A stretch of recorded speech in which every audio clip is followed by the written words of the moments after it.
C'était une étape très importante, en effet, dans la modernisation de la défense, parce qu'elle marque le début de la phase d'entraînement en vol sur F-35.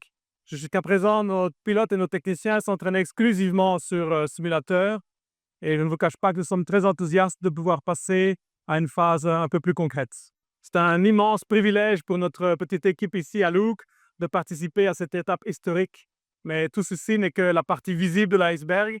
En fait, c'est le fruit de nombreuses années de travail de tous nos collègues en Belgique et aux États-Unis qui ont investi toute leur énergie depuis presque une décennie pour rendre ce programme possible. C'est un travail de titan et c'est cet engagement que nous devons saluer aujourd'hui.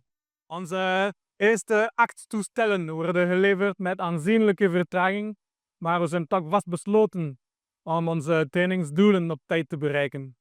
De conversie van elke piloot duurt tussen 6 en 9 maanden. We zijn van plan om 10 tot 12 conversies per jaar uit te voeren. En dat betekent dat ons trainingsprogramma heel druk zal zijn in het komende jaar om deze achterstand in te halen. It's a very important step for the Belgian Air Force because it's this beginning of the phase where we train in flight on F-35. For the moment, we were only training with our technicians on simulators, but as from today, we can now start on a more tangible phase and fly with a jet.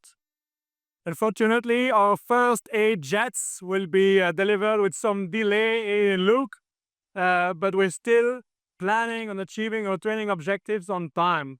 We will conduct 10 to 12 conversions per year, and each conversion will be between 6 and 9 months in function of the experience level of the pilot.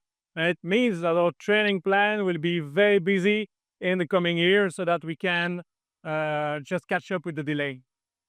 It's an honor and a privilege for our little team here in Luke to take part to this historical milestone. But it's just the tip of the iceberg. Everything which is happening here is the result of a lot of work from a lot of fantastic people in Belgium and in the United States. It was a massive amount of work since almost a decade, and we would like to thank them for this engagement and this fantastic work.